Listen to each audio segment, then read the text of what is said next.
Teman-teman semuanya, hari ini kami akan melakukan praktikum air hujan.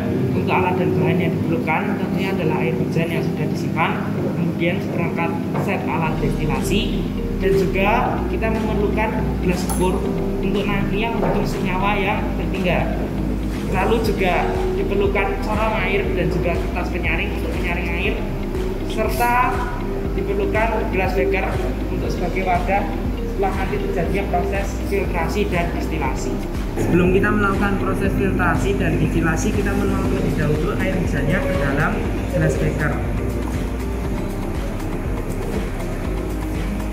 Sebelum kita melakukan filtrasi, di sini kita perlu menyiapkan corong dan juga kertas saring yang sudah digunakan di atas corong. Kemudian kita akan menuang sampel yang ada di gelas beker pada kertas filtrasi lalu mengamatinya. Filtrasi dilakukan hingga seluruh sampel yang ada di sini habis, kemudian diamati di kertas saring dan dianalisa filternya. Lalu teman-teman juga bisa melakukan pengulangan air dari sampel yang berbeda.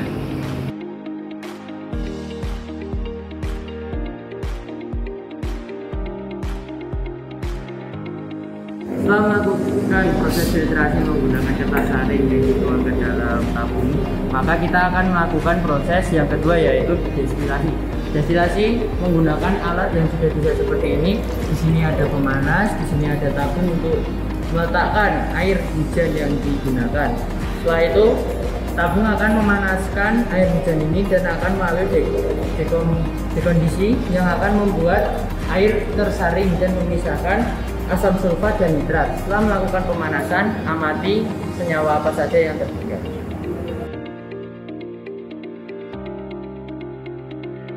Destilasi sendiri adalah proses kita memanaskan air hujan yang kita dapatkan menggunakan tabung, yang kemudian air hujan akan mengalir di kondensor, dan di kondensor ini air yang menguap akan mengembun dan akhirnya menjadi air lagi, tapi sudah merupakan air yang terpisah dari senyawa seperti asam sulfat dan asam nitrat, sehingga air yang akan didapatkan air murni, dan juga kita bisa mengamati asam nitrat dan asam sulfat yang tertinggal.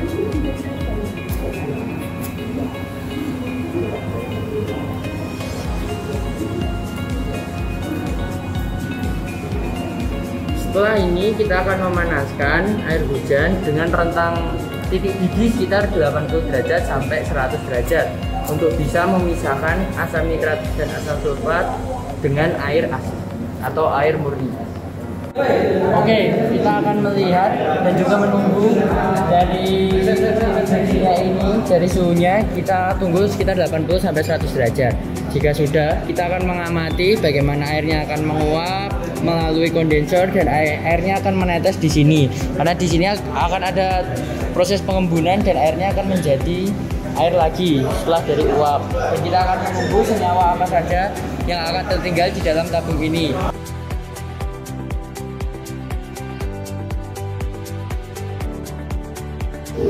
Karena pada proses destilasi ini kami ingin mengetahui banyaknya senyawa asam nitrat, maka selama proses destilasi dengan suhu yang telah distabilkan pada suhu 80 derajat Celcius, dan ini sudah tidak ada lagi air yang menetes pada gelas beker, maka untuk proses destilasi dihentikan. Kemudian diperoleh hasil asam nitrat yang tertetes pada gelas beker ini mungkin diperkirakan sekitar 5 menit. Untuk memastikan, kita mengukurnya dengan menggunakan gelas ukur.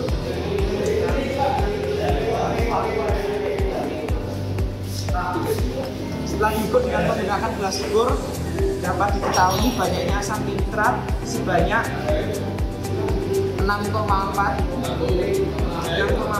ml. Banyaknya asam nitrat sebanyak 6,4 ml menunjukkan bahwa air hujan terdapat banyak kotoran. Untuk mendapatkan asam sulfat, kita memerlukan proses destilasi dengan derajat 100 Celcius.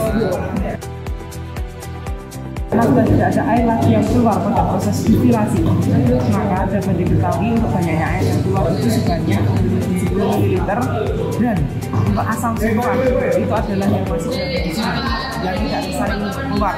Maka proses dihentikan pada destilasi ini yang asam sulfat itu berada pada 100 derajat Celcius. Atas perhatian teman-teman, maka mengucapkan terima kasih.